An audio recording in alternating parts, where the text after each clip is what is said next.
Okay, all right, let's try that. Okay, so I'm going to talk about some numerical simulations of classical and quantum spikes. And what I'm going to do is to start by telling you a little bit of background about numerical simulations of singularities and say a little bit about how spikes arise. So let's see. Let me start by saying that these are about two works in progress. The classical spike stuff is a work in progress in collaboration with Franz Pretorius, and the quantum work, which John has just told you about, is a work in progress with Ava and John and Ludwig. Okay, so here's the plan of the talk. So I'm going to start by talking about singularities and about the BKL conjecture. And then I'm going to say a little bit about spikes and how to resolve them, that is, how to be able to have enough numerical resolution to see them accurately. And then I will touch on a subject that John has already said something about, namely the question about whether quantum effects destroy spikes. Okay, so let's begin at the beginning with the singularity theorem of Penrose and various successor singularity theorems.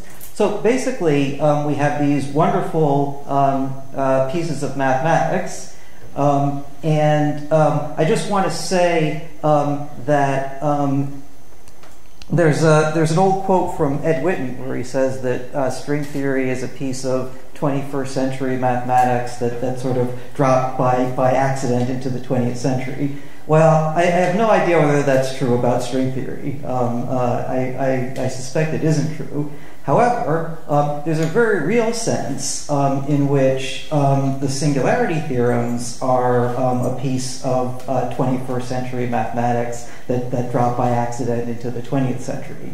And the idea is the following. Singularity theorems tell us, using topological and differential geometric methods, something about the nature of global solutions of the Einstein field equations that in order to sort of work out in detail, we would need extraordinarily powerful PDE methods that are only sort of in development now. So in some sense, singularity theorems tell us an absolutely enormous amount, because they basically tell us that things become singular using no more than an energy condition and the existence of a trapped surface and causality conditions like global hyperbolicity, or in other cases, even just the absence of closed time-like curves. So they're wonderful because they tell us so much with so little input. However, they're also enormously frustrating because, as Michal has pointed out in his talk, they tell us very little about what actually happens. Essentially, all a singularity theorem tells us is that some observer or some light ray ends in some finite amount of time. It doesn't tell us why. It doesn't tell us that it hits infinite curvature. It doesn't tell us, how many of these incomplete observers or light rays there are. Okay, so the idea is, suppose one wants more information. Then, how might one get a handle on the properties of the Einstein field equations?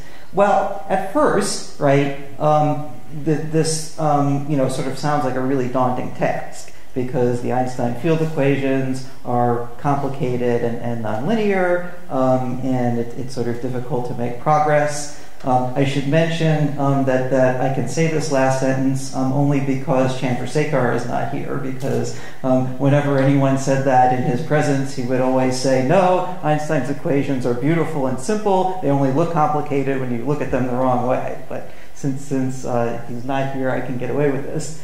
However, a singularity can actually be simpler than a general solution. And the reason is that as one approaches the singularity, assuming a singularity really is a blow-up of curvature, then what that means is that some terms in the equation are blowing up faster than others, and therefore one should be able to get away with a sort of simpler, truncated set of equations that keep only the terms that are blowing up fastest. And this is not, just a property of the Einstein field equations. Blow up is a property of lots of nonlinear PDEs, and simplifications of this sort are possible. Okay, so however, right, in order to make progress in this way, one needs to have a notion of which terms blow up the fastest. And this is where we have this beautiful insight of Belinsky, Kalatnikov, and Lipschitz that near space-like singularities, at any rate, that the time derivatives are more important in the equations than the spatial derivatives. Okay, so now the idea, though, is that, so first one has to check, as BK and L did, that ansatz is consistent with the Einstein field equations. But even given that it is, that doesn't necessarily mean that a generic situation gets itself into that regime, because, as, for example, Mihalis showed in his talk, there's this whole other null singularity regime that one could get to instead. So one wants to check that if you sort of start off with generic initial data and you evolve it toward a singularity, does it actually behave this way? So I should mention that for the purposes of doing numerical simulations, one often does what is done, say, in condensed matter simulations. Typically, one imposes spatial periodic boundary conditions, which, for our purposes, basically means that space is T3, the so-called, this is one of the so-called closed cosmology cases. What that means, perhaps unfortunately, is that in these simplified numerical investigations, one doesn't get to treat the asymptotically flat case, nothing settles down to Kerr, and so these investigations are sort of orthogonal to the ones that people talk about with the null singularities, which has to do with the asymptotically flat case. Okay, so how is one supposed to do a numerical investigation? I mean, so in particular, everything is blowing up. Computers don't like infinite numbers, and even worse, it's sort of blowing up in a finite amount of time. Well, it turns out that the answer is that you want to choose both new variables and a new time coordinate. So basically what you want is a time coordinate that goes to infinity as the singularity is approached, so that reading off the properties of the singularity basically is the same as reading off the asymptotic properties of the quantities in the simulation. Also, you want quantities which behave in a finite manner even as you go towards the singularity. So in early investigations by Beverly Berger and Vince Moncrief and others in spaces with lots of symmetry, there were some natural quantities that were suggested by the symmetries. But if you want to look at the case where there's no symmetry, then the best thing we found so far is a variation on a bunch of a system invented by Uglet, Van Elst, Wainwright, and Ellis. And basically the idea is the following. You start with a tetrad, and the basic quantities that you look at are those that have that have to do with the commutators of the quantities in the tetrad. Okay, great, thanks. Yeah, so we have this piece of the tetrad in the time direction. These are the spatial triad. And then commutators of time with space give, among other things, this quantity h, which is the divergence, and sigma, which is the shear. And commutators of space with space give, among other things, this quantity n, which doesn't, particularly have an interpretation we're familiar with, but it's probably best to think of it as sort of a spatial Christoffel symbol.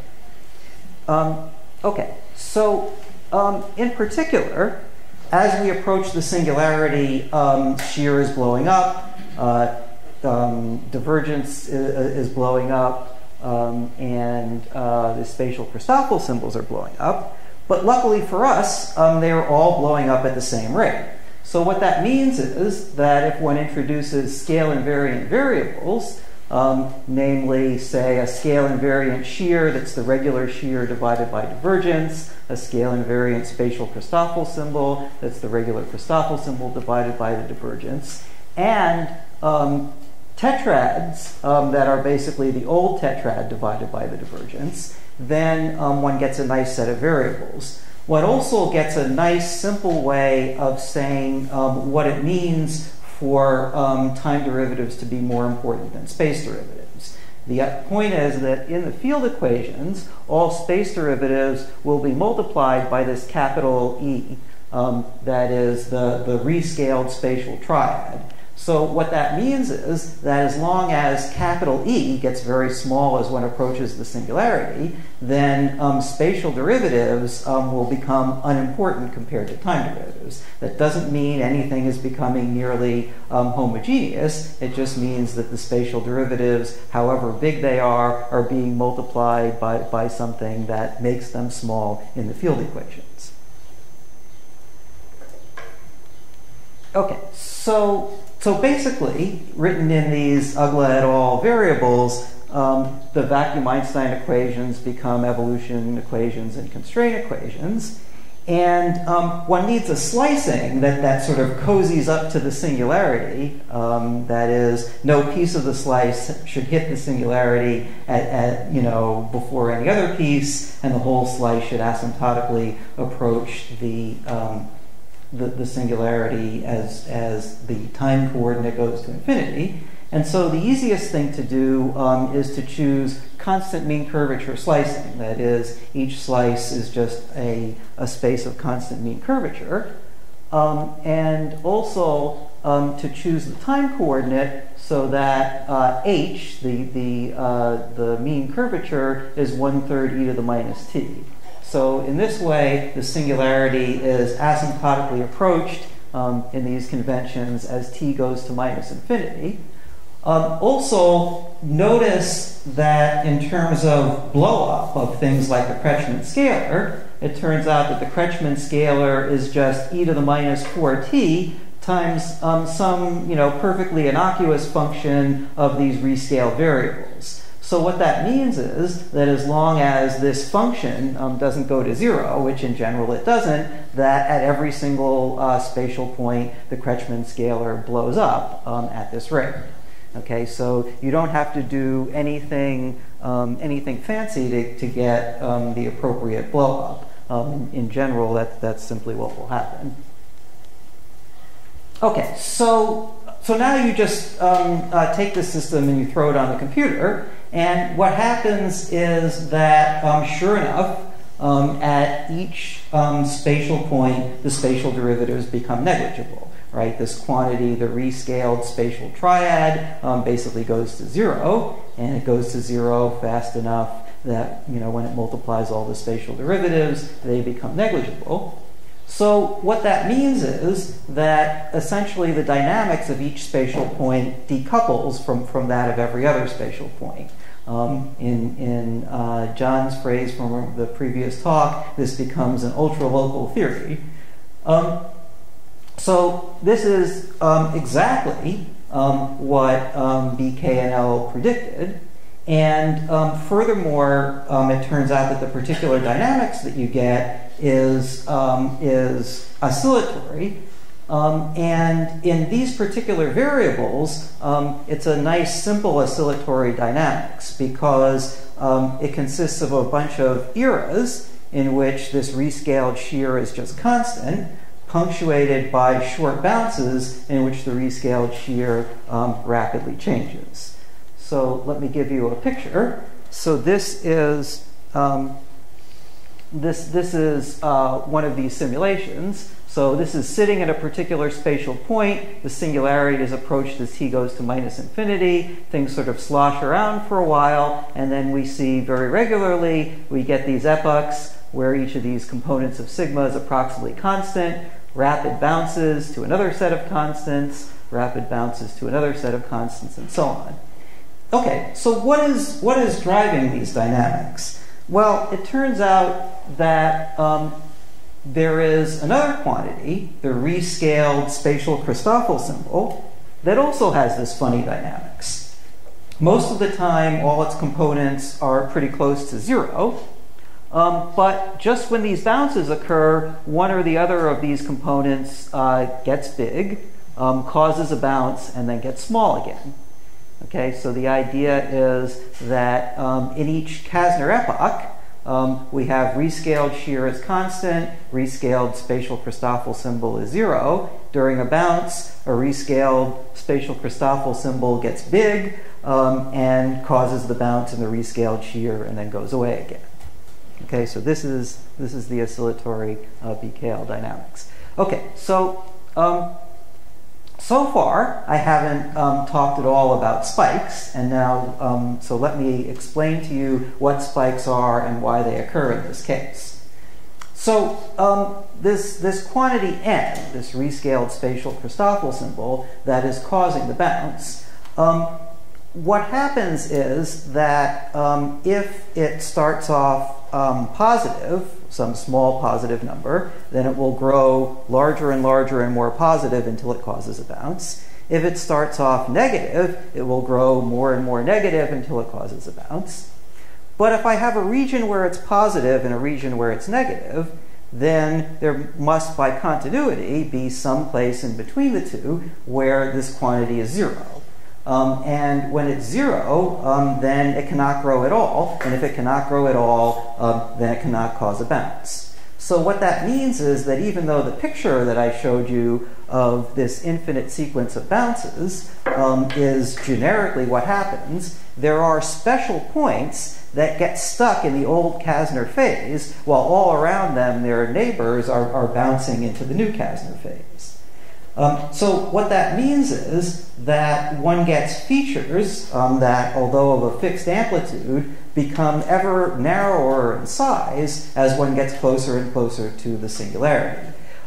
This is a hideous obstacle to trying to get a mathematical proof of this sort of behavior.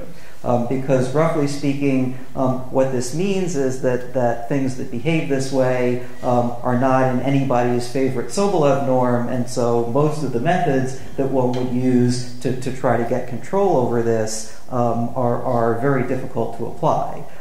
Even worse, this sort of infinite sequence of bounce coupled with the presence of these spikes forms a huge obstacle to trying to get mathematical control. So this is one of the reasons why, for example, one can perhaps make a little bit more mathematical progress on null singularities than one can on the generic space-like singularities.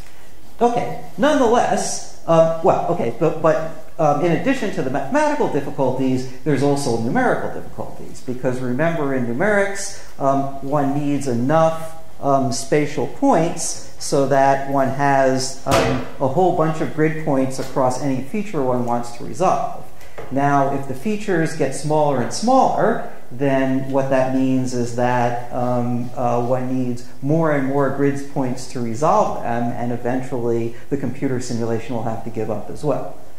Nonetheless, despite these mathematical difficulties and numerical difficulties, in principle, this is a very simple system, because remember that it is ultralocal. The spatial derivatives have become unimportant, and therefore we're looking at just a system of ODEs, a separate ODE system at each point, and the ODEs are simple enough that at least within a single bounce, one can just solve them in closed form. So even though we have mathematical and numerical difficulties, one should at least be able to write down an analytic formula for what a spike looks like. That is, what is the spatial shape of something that sits in a particular place while all around it its neighbors are bouncing. Okay, so it turns out that if one wants to figure out the behavior of these quantities sigma and n, that it's even simpler than it might look, because in the case of n, there's really only one component of n that's having any significant behavior different from 0, and so finding the behavior of that component is the same as finding the trace of n. It turns out that the eigenvectors of sigma and n are asymptotically constant, so there's no interesting dynamics in those. What this boils down to is that the only non-trivial things that one needs to plot are basically the trace of n and the trace of the cube of sigma. Okay, so here is such a plot, and if you look closely, you will actually see two plots. This is so one of these plots is the result of a simulation where there are symmetries in 2 dimensions, so things depend only on 1 dimension. And the other is the analytic formula based on just the parametric solution of that ODE that describes a single bounce. And these are plotted versus a sort of rescaled x-coordinate. The idea is that as the simulation goes on and we get closer and closer to the singularity, this feature retains its shape, but it becomes narrower and narrower in real coordinates, but always the same in terms of rescaled coordinates. So this is the simulation and the analytic form for the invariant of n, the spatial Christoffel symbol. And this is the same sort of thing for sigma. Okay, so now I want to show you some movies from simulations where things depend on 2 spatial dimensions. Now, I don't know whether I'll be able to do that within here. Let me try. Very nice. Okay, so this is a spike in the simulation. Okay, so that was the invariant of that quantity sigma. Okay, so now what do I do if I want to do this one? Okay, and then what? Oh, okay. Oh, good. Okay, so this is the same sort of thing for a spike in the trace of n. This is now a comparison of the numerical spike and its analytical formula for the sigma 3, and this is a similar thing for the trace of n. Okay, so let me go back now to the presentation. Yeah, exactly.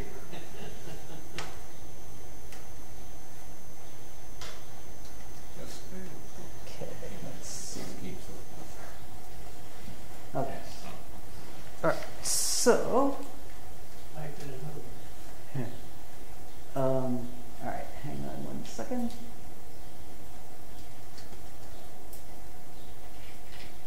Okay. All right. So now, so basically, the sort of punchline of all that is that the numerical simulations, at least if you do them with enough points, match nicely this analytical formula. So even though this is sort of an obstacle to mathematical proofs, and it makes the simulations very hard, nonetheless, we have a good handle on how these spikes work. Okay, now, however, let me follow up on what John said about our project along with Ava and Glodek on quantum destruction of spikes. So remember that the spike point itself, the one that fails to bounce when all its neighbors around it are bouncing, is a very exceptional sort of dynamics, right? It can only behave this way because the quantity n stays at 0, and therefore the sigma stays at the old spike. But quantum mechanics tends to fuzz things out. So something that was exactly at n equals 0, if I made a quantum mechanical wave packet of it, should surely have pieces that have some positive n and some negative n, and those should cause it to bounce. Put another way, we know that there is a classical solution, a very special one, in which this pen is balanced exactly on its point, but when I take quantum mechanics into account, just plain old uncertainty, even if it weren't for my own clumsiness and inability to balance things, would knock the pen over. So what we want to know is whether that same quantum mechanical uncertainty gets rid of spikes. That is to say, whether by fuzzing things out, quantum mechanical uncertainty means that this very special classical solution no longer exists when one does the quantum mechanical treatment of things. And I want to mention that I regard this as a nice test case for methods of trying to do quantum gravity, because one only needs tiny quantum effects to nudge things off of their special classical solution. And therefore, if quantum effects do destroy spikes, then they should destroy them at levels well below the Planck curvature. And therefore, all the ambiguities that come with trying to do quantum gravity at the Planck scale should be absent. So in some sense, this should be sort of low-hanging fruit in the sense that it should be a much easier quantum problem. Furthermore, assuming that the sort of BKL type ansatz, that one can neglect the space derivatives, continues to hold within the quantum theory, that means that this problem of spikes becomes something that, even though it's really a quantum field theory problem, should be able to be handled by plain old quantum mechanics. So plain old quantum mechanics, well below the Planck scale, one couldn't ask for a nicer, simpler looking quantum gravity type problem. And so I think this is sort of a nice one to do. Okay, now a quantum treatment requires a Hamiltonian system, and unfortunately these Ugla et al. Variables, which are really nice for the numerical simulations, those are gotten by taking the sort of ordinary variables and rescaling by the mean curvature. And that's not something that lends itself easily to a Hamiltonian treatment. So instead, Ashtekar, Henderson, and Sloan came up with sort of their own version of scale-invariant variables. Well, any of you who know Abhay Ashtekar know that he's not happy with any system until he rewrites it in his own language, and this was no exception. However, there's a very good reason for rewriting things in this language, namely that if one wants to do a quantum treatment, one needs a Hamiltonian system, and systems that are friendly for looking at singularities are ones that involve scale-invariant variables, so that sort of cries out for a Hamiltonian system of scale-invariant variables. And that's the way these guys did the thing. Now, they couch it in the language of loop quantum gravity, and that may very well be the most natural thing to do. But basically, roughly speaking, the idea is that dividing by some power of the mean curvature doesn't get you a Hamiltonian system, but dealing with tensor densities, that is, dividing by appropriate powers of the square root of the metric, does get you things that are scale invariant and still can be Hamiltonian. So that's the basic idea behind this set of variables. Okay, so let's see. I think I've said all the things on this slide. Okay, so basically, the idea is what we want to do is to come up with a wave packet that's sort of centered around the spike. And it might then spread. The idea then is to go ahead and try to simulate that. Now, it turns out that such simulations may not be necessary because, as John has showed us, one can come up with analytic solutions to things that solve the Hamiltonian constraints, and that those might actually be the end of the story. However, the funny property of sort of quantum cosmology is that usually in quantum mechanics, when you impose, some Hamiltonian on operator, a Hamiltonian on wave function is equal to 0, that's an elliptic equation. Because of the funny behavior of the conformal factor in general relativity, it turns out that this becomes a hyperbolic equation. Well, hyperbolic equations look like the wave equation. For those, in principle, you're supposed to pick initial data and then see how to evolve, and so one can certainly do that. We're a little bit unclear on exactly what the appropriate boundary conditions are. So if the appropriate boundary conditions and all that comes out of them are what John showed us, then we're done. And if not, then we may need to use some of these numerical methods. So now I'm going to take my life into my hands again and try to show you another couple of movies. It turns out that, as Misner showed us a while ago, that what one gets in this sort of quantum mechanical treatment is basically a potential that changes with time, right? It's sort of walls move outward like this, and so that's a simulation of the potential. And now what I want to do is to show you a simulation of a wave function, not the spike wave function, but rather a wave packet on one of the sort of non-spike points, just to check that we can simulate the usual kinds of BKL bounces. So there's the wave function, it hits the potential, reflects off, moves in another direction, and also because it's a moving potential, that wave function becomes redshifted as it bounces off. So let me show you that again. If necessary, we will go ahead and come up with appropriate spike wave functions and see how they evolve. So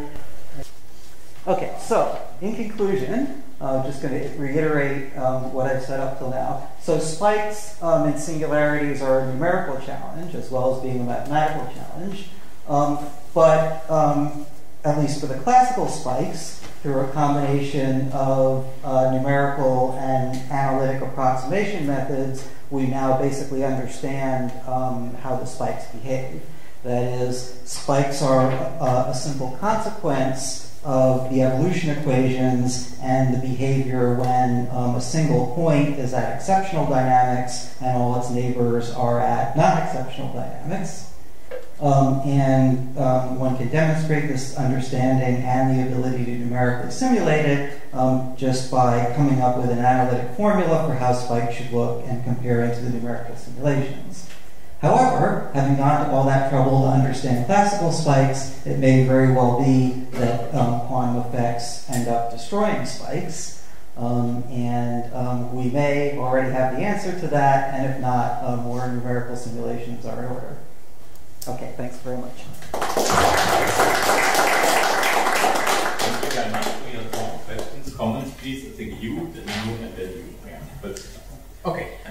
Does anyone want the microphone, or maybe without? Okay, all right. I'll hang on to it then. Yes. Okay. We know that some kind of this resolution of singularities, BKL resolution of singularities, coming from cosmology, exactly from Kastner model.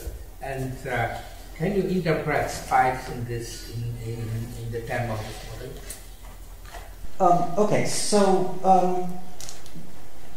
So basically, the Kastner model, the Anki type 1, is a particular kind of homogeneous cosmology, the very simplest kind. In the language of the sort of Ugla et al. Scaleinvariant variables, Kasner becomes very, very simple. In the Kasner space-time, these rescaled sigmas are all constants, and the rescaled n's are all zeros. So it's about the simplest dynamics that one can have, just sort of straight line dynamics. However, Bianchi 1 is not the generic case. So, for example, there is also Bianchi 2, in which one starts at a Bianchi 1, and then one of the n's grows, and it bounces to another Bianchi 1. So those are also not the generic case, but between the two of them, they basically exhaust all the behavior that obtains in the generic case. Because even though one makes a lot about, all the different Bianchi types and all the kinds of dynamics that they can entail, nonetheless, the most general dynamics is simply a string of Bianchi 1s strung together by a bunch of Bianchi 2s. That's basically everything. So Kasner definitely occurs in this model, but only as a special case, only as a single particle dynamics. Now, if you're talking about quantum resolution of singularities, namely that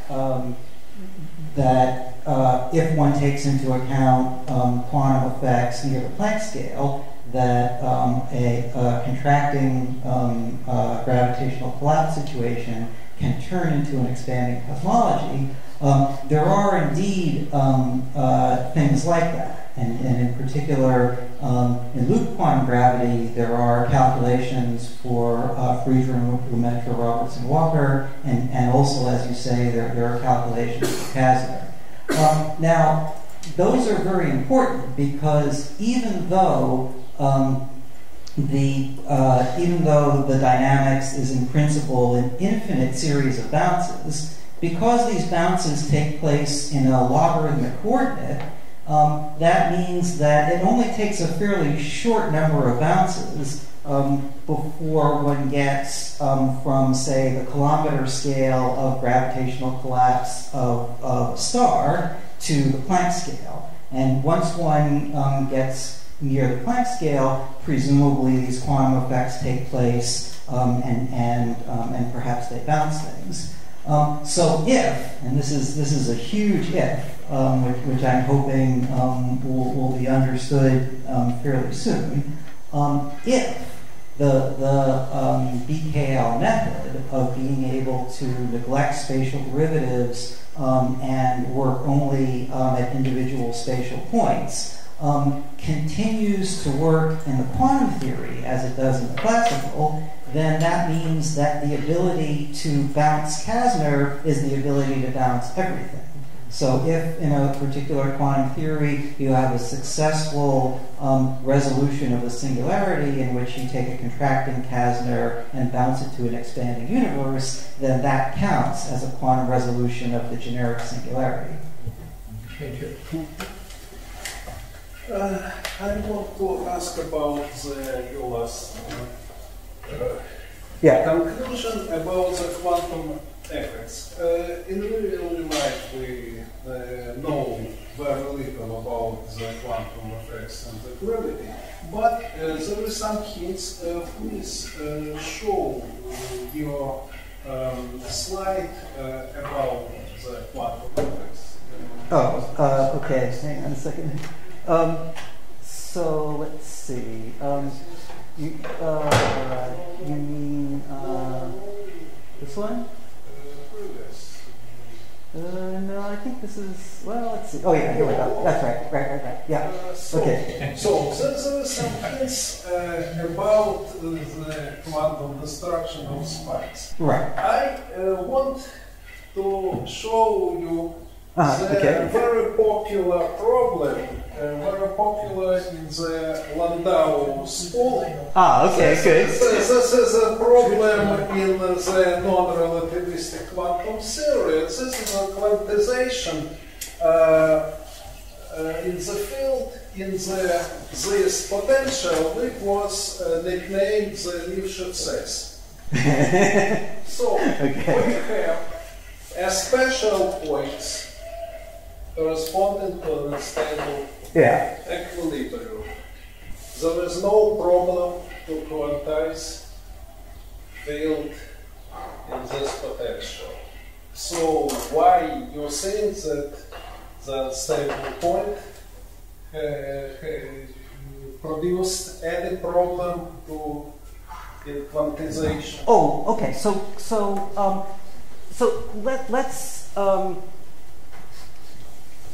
Let's think about, let's concentrate on just one part of this potential.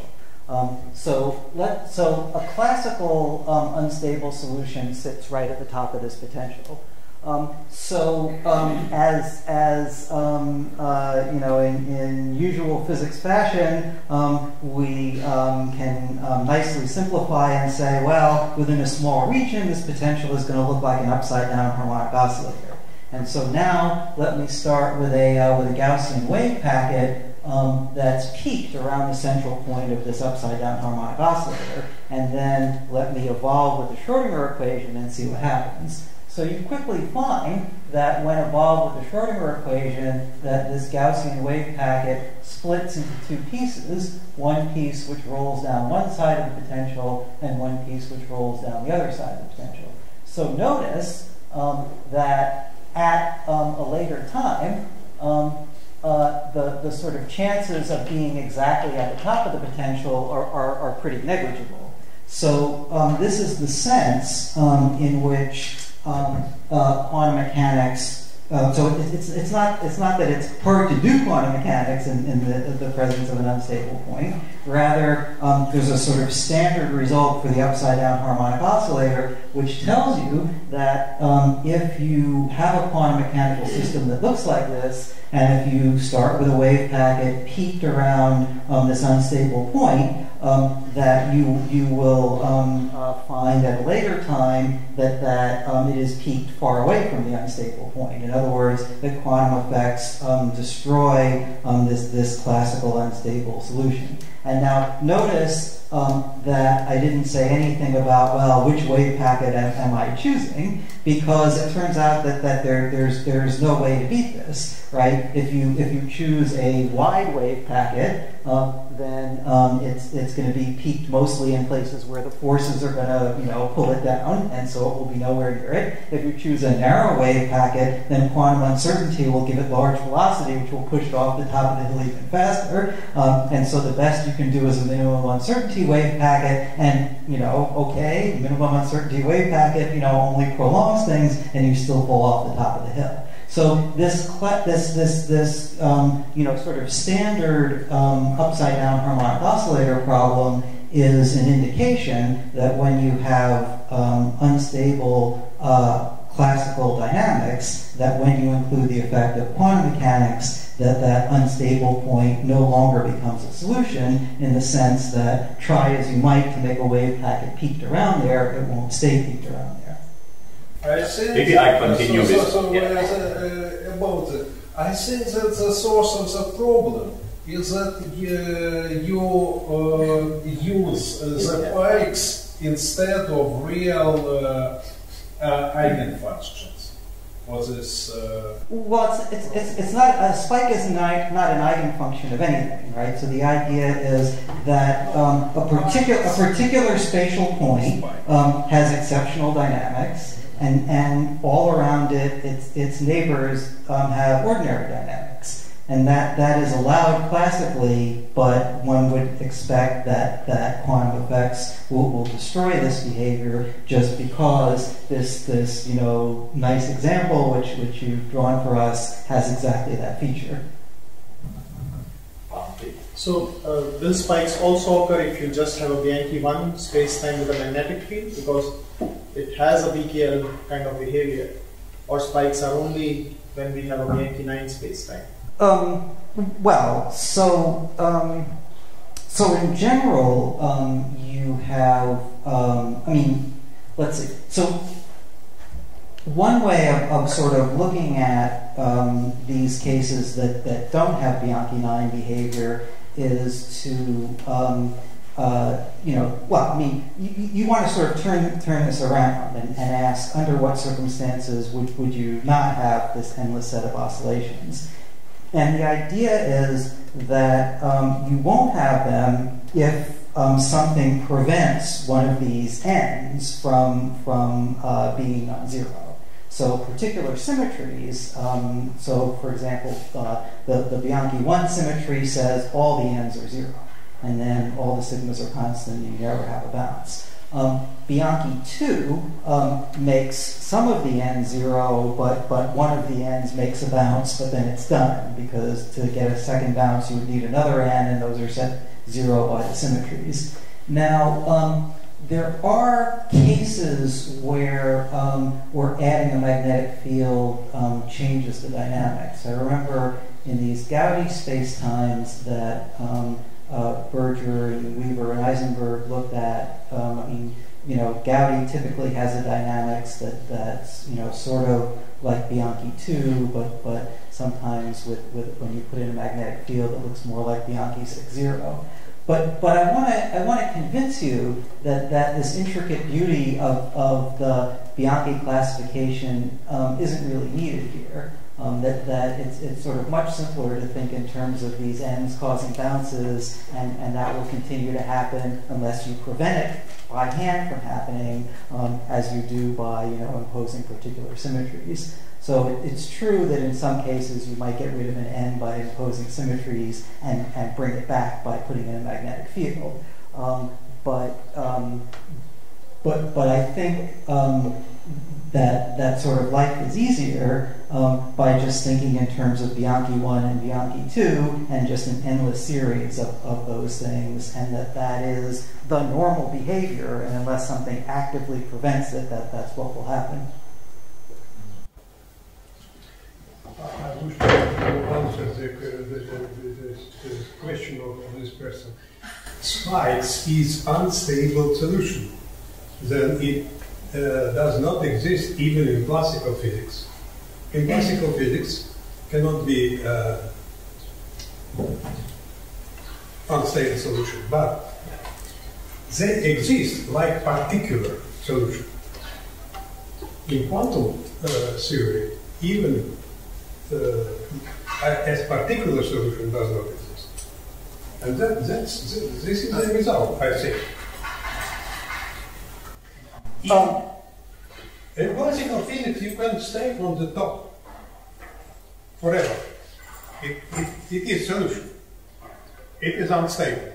In quantum physics, even this is impossible. Yeah. So let me say a little bit about that. I mean, so as you say, right? I mean, things staying on the top. I mean, that sounds pretty unstable even classically. So why would we expect that classical behavior?